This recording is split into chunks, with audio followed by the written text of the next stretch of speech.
मैं अब बिल्कुल पागल हो चुकी थी। मेरा पति मेरी समझ से बिल्कुल बाहर था। उसके दिमाग में क्या चल रहा था, ये बात अगर मुझे समझ आ जाती तो शायद आज मेरी दिमागी हालत ऐसी ना होती। मुझसे पहली नज़र में मोहब्बत का दावा करने वाला मेरा पति मुझसे जानवरों की तरह काम करवाता था और कहता था कि ये उसका प्यार है। ऐसी अनोखी मोहब्बत मैंने कहीं नहीं देखी थी। वह ना सिर्फ काम करवाता बल्कि रोज़ एक नया जोड़ा कपड़ा पहनने को देता था। फिर वह जोड़ा घर से गायब हो जाता था। कौन कह सकता था कि ये नौजवान अंदर से इतना अजीब खेल खेलता है जिसका मोहरा मैं बन चुकी थी। अचानक कुछ ऐसा हुआ कि जिसे जानकर मेरे पैरों तले ज़मीन ही निकल गई। मेरा नाम किरण है और मेरी उम्र लगभग 21 साल की है। मेरे घर में मेरी माँ और मेरे मम्मा पापा के अलावा मेरा एक छोटा भाई भी था। हम गांव के एक साधारण इंसान थे। हमारी अपनी ज़मीनें थीं जिस पर हम खेती किया करते थे। हमारा गुज़र बसर अच्छे से हो जाता था। मैं एक आम सी लड़की थी। कोई सपना देखने की आदत नहीं डाली क्योंकि मुझे मालूम था कि हमारे सपने कभी पूरे नहीं होंगे। लेकिन मैं उस बात से बेखबर थी कि मेरी ज़िंदगी में वह होने वाला है जिसके बारे में मैंने कभी सपने में भी नहीं सोचा था।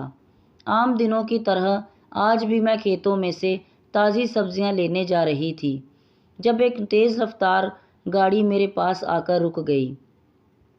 मैं अपने ध्यान में आगे बढ़ गई थी। एक हैंडसम नौजवान मेरे पास आया। उसे देखते ही मैंने जल्दी से अपने दुपट्टे से अपना चेहरा ढक लिया। उसके पहले कि मैं आगे बढ़ती, वह अचानक मेरे सामने आकर खड़ा हो गया और मुझसे विनती करने लगा कि उसकी तेज़ रफ्तार की वजह से मुझ पर धूल मिट्टी पड़ गई है। मैंने हैरानी से उसकी तरफ देखा और फिर मुस्कुराकर बोली, साहब हम गांव वाले लोग हैं। हमारी रगों में खून के साथ साथ मिट्टी भी दौड़ती है और हमारा तो काम ही ऐसा है। वह मुझे धन्यवाद कहकर चला गया। मैं तो हैरान थी। अजीब इंसान था, माफ़ी मांगने आया था। मैंने उसकी बातों पर कोई ध्यान नहीं दिया और सब्जियां लेकर घर आ गई। लेकिन वापस आते हुए आज पड़ोस के सभी लोग मुझे काफ़ी हैरत से देख रहे थे। मुझे कुछ देखते हुए आपस में बातें करना भी शुरू कर चुके थे। न जाने अब उनको कौन सी खबर मिल गई थी जिसकी ये सब मिर्च मसाला लगाकर बातें करने लगे थे और मुझे क्यों इस तरह से देख रहे थे। मैं इन्हीं सोचों में घर पहुंची तो घर का अजीब सा माहौल था। हर तरफ चुप्पी छाई हुई थी। माँ पापा एक कोने में बैठे हुए थे और ऐसा तभी होता है जब उनको कोई बहुत ज़रूरी बातचीत करनी होती है। मैंने बाई की तरफ बड़ी हैरानी से देखा और वजह पूछनी चाहिए तो उसने भी पता नहीं कह दिया। तो मैं भी चुप हो गई और रसोई में जाकर खाना बनाने लगी। मैं जैसे ही काम से फ्री हुई तो माँ ने इशारे में मुझे अपने कमरे में आने को कहा जहाँ पर पापा पहले से ही बैठे थे। पापा ने मेरे सिर पर हाथ रखा और मुस्कुराकर बाहर चले गए। मैं हैरान परेशान माँ के बोलने का इंतज़ार करने लगी। आखिर ऐसी भी कौन सी बात हो गई जो सुबह से सब लोग ऐसा बर्ताव कर रहे हैं। पापा क्या बात है, आप तो बता दीजिए। अब क्या मुझे आप हार्ट अटैक करवा कर ही रहेंगे। थोड़ी पढ़ाई की थी तो थोड़ी अंग्रेज़ी तो आती थी, इसलिए जब कोई परेशानी होती तो मेरे मुंह से हार्ट अटैक वाली बात ज़रूर निकलती थी। माँ ने कहा कि भगवान की कृपा देख, जिसके लिए हम परेशान रहते थे, और आज देख तेरी तो किस्मत ही खुल गई। माँ तो बोले जा रही थी, वह मेरी समझ से बिल्कुल बाहर था। माँ क्यों पहेलियाँ बुझा रही हो, अब तो बता दो मुझसे, अब और सब्र नहीं होता। माँ की बात मैंने बीच में ही रोक दी थी। माँ ने प्यार से मेरे सिर पर हाथ फेर कर बोला कि तुम्हारे लिए रिश्ता आया है। लेकिन माँ, इतनी जल्दी शादी नहीं करना चाहती मैं, क्योंकि मैं अपने घर को छोड़कर नहीं जाना चाहती। देख किरण, अभी तू जानती नहीं है रिश्ता किसका आया है, इसलिए ऐसा बोल रही है। लड़का बहुत अमीर है, शहर में रहता है। उसे गांव की सीधी सादी लड़की से शादी करनी थी।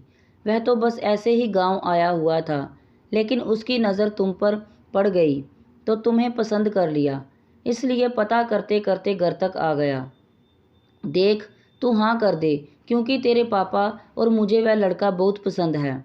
मेरे ना ना करके करने के बावजूद भी अगले रोज़ सादगी से मेरी उस शहरी बाबू से शादी करा दी गई और मैं विदा होकर माँ के घर से आ गई।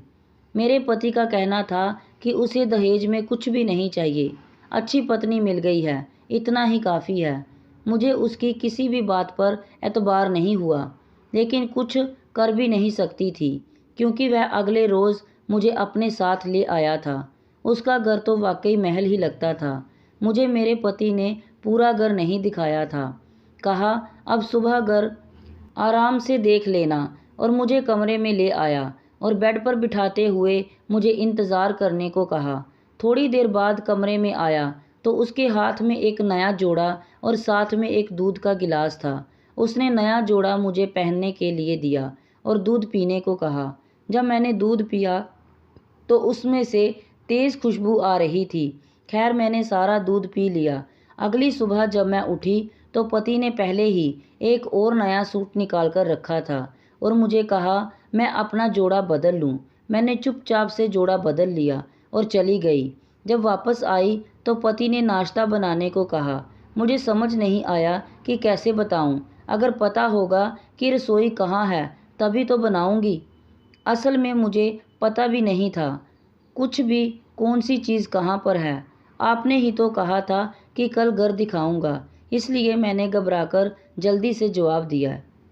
राजेश कहीं नाराज़ ना हो जाए, और तुम इतना घबरा क्यों रही हो? आओ मैं दिखा देता हूँ। ये सब तुम्हारा ही तो है। फिर उसने मुझे पूरा घर दिखाया। घर वाकई बहुत प्यारा था।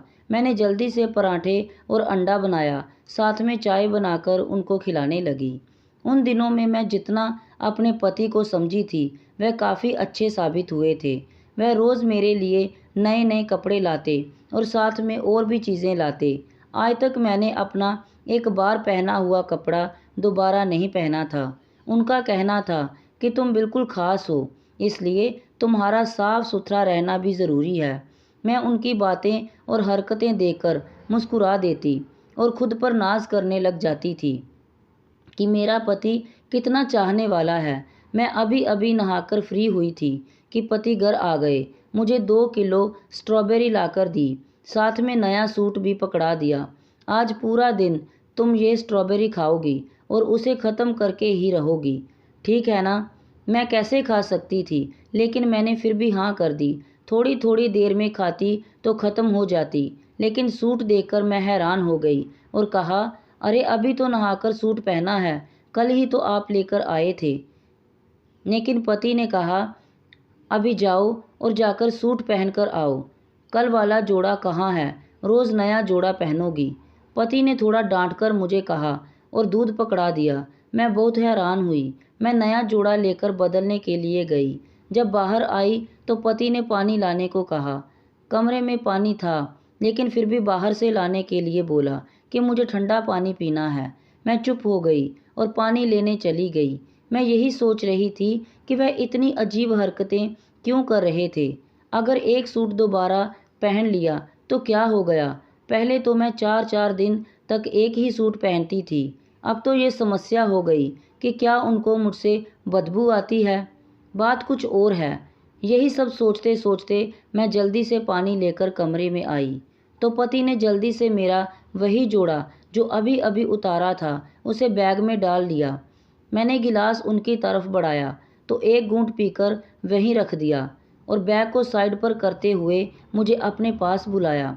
देखो किरण, मुझे नहीं पसंद कि तुम 2 दिन तक एक जोड़ा पहनो, और ये बात मैंने शादी की रात ही बता दी थी। तब तुम राज़ी थी, तो अब तुम ऐसे नहीं करोगी तो मेरा गुस्सा भी जायज़ है। सफाई तो अच्छी बात है। अब चलो मेरी एक और बात सुनो। आज से मैंने सब नौकरों की छुट्टी कर दी है, इसलिए आज से तुम ही खाना बनाओगी। घर में सिर्फ हम ही 2 लोग हैं तो कोई समस्या भी नहीं होगी। लेकिन तुम्हें पता है ना, मैं दिन में 3 से 4 बार खाना खाता हूँ। उसके साथ तुम वेज बिरयानी भी बना लेना। शाम को मीठे में खीर बनानी है। ये सब बताकर चले गए। लेकिन मैं परेशान हो गई कि हम 2 ही लोग हैं तो इतना खाना बनाने की क्या ज़रूरत है। लेकिन पति ने कहा था तो करना था, इसलिए मैंने जल्दी से खाना बनाया। खाना बनाते मुझे 3 घंटे लग गए। मैं पसीने में नहा गई थी। मुझे बहुत गर्मी लग रही थी। मैं नहाने का सोच ही रही थी कि तब तक पति आ गए। फिर हमने एक साथ खाना खाया और वहीं बैठ गए और मुझे रात का खाना बनाने को कहा। मेरा इरादा नहाने का था, लेकिन उनके खाने की लिस्ट सुनकर पहले खाना बनाने का सोचा। वह भी काफ़ी खुश नज़र आ रहे थे। कुर्सी लेकर मेरे पास ही बैठ गए। मैं काम के साथ साथ स्ट्रॉबेरी भी खा रही थी। पति की नज़र मुझ पर ही थी। शाम को जब मैं फ्री हुई तो अब बर्दाश्त ख़त्म हो चुकी थी। जल्दी कमरे में आई कि मैं नहा सकूं, लेकिन बेड पर नया सूट देखकर मैंने वह जोड़ा लिया और नहाने चली गई। उस वक्त सोचने का टाइम नहीं था। मेरी हालत ही कुछ ऐसी हो गई थी। मैं बाहर आई तो पति भी नहाने चले गए। उसके बाद रात का खाना खाकर हम सो गए। रात में कुछ खटके की आवाज़ से आँख खुली तो देखा मेरे पति जो कपड़े आज मैंने बदले थे उनको एक बैग में डालकर बेड के नीचे रख रहे थे। मैं अब हैरानी के साथ साथ परेशान भी रहने लगी कि वह ऐसा क्यों कर रहे थे।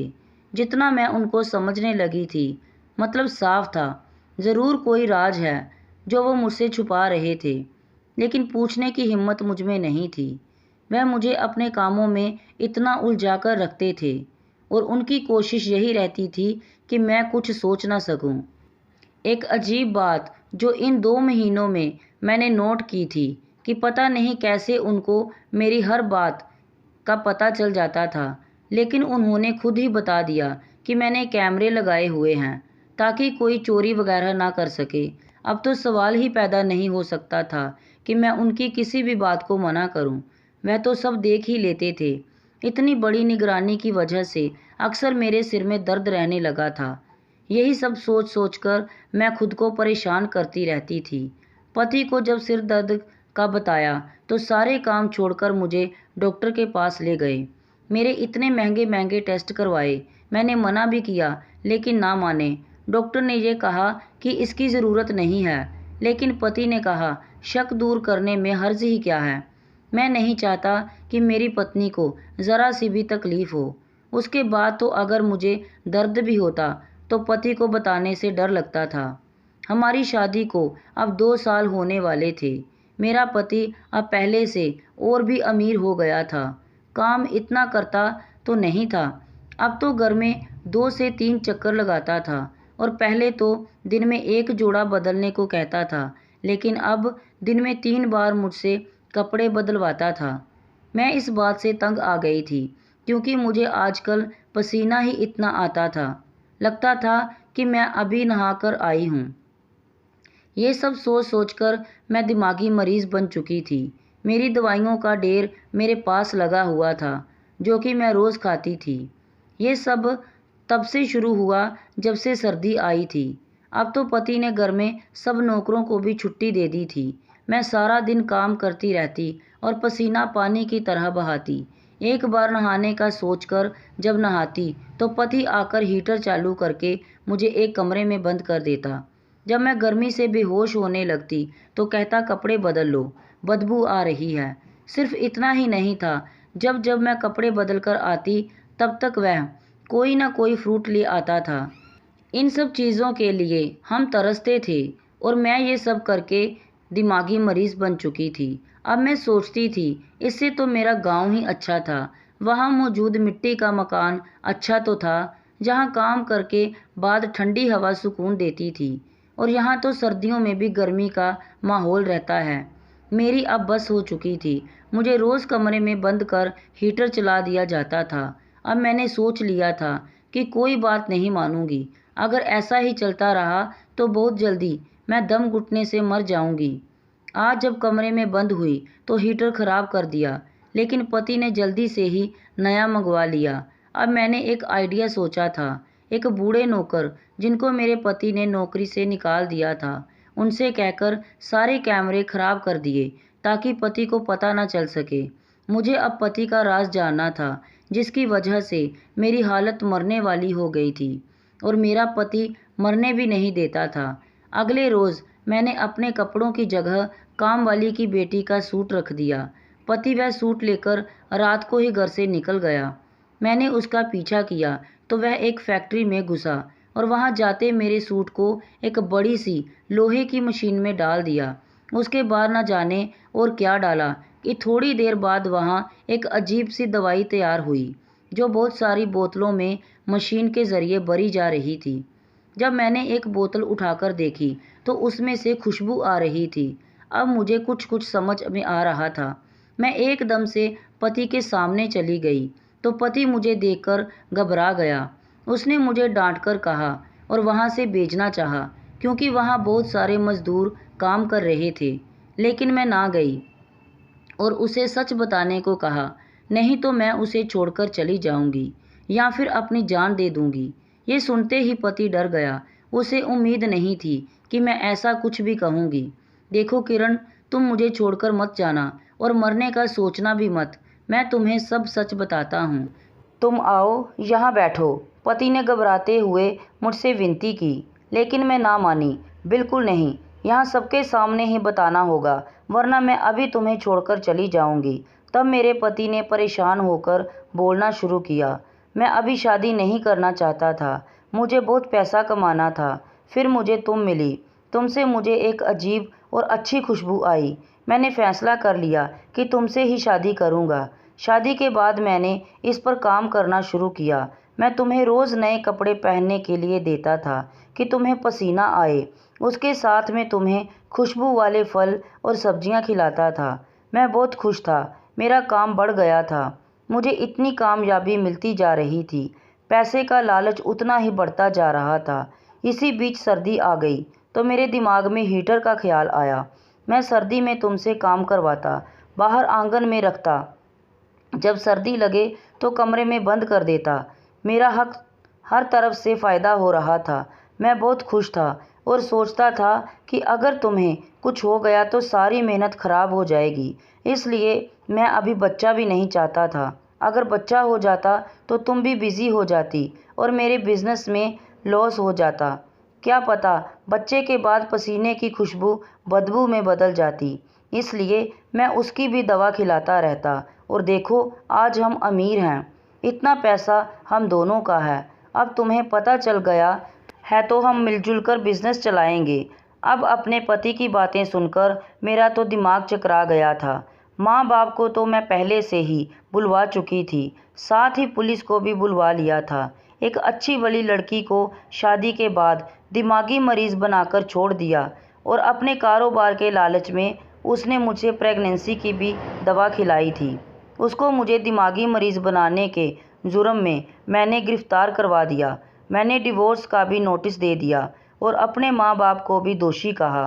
सिर्फ उसकी दौलत देखकर उन्होंने मेरी ज़िंदगी ख़राब कर दी। बगैर जांच पड़ताल किए धोखे ही मिलते हैं। जेल में भी मेरा पति वही बातें दोहराता रहता है कि पत्नी के कपड़े फैक्ट्री लेकर जाने हैं, अमीर हो जाऊंगा। वह पागल हो चुका था। पति के बाद उसकी सारी दौलत का मुझे हकदार बना दिया गया।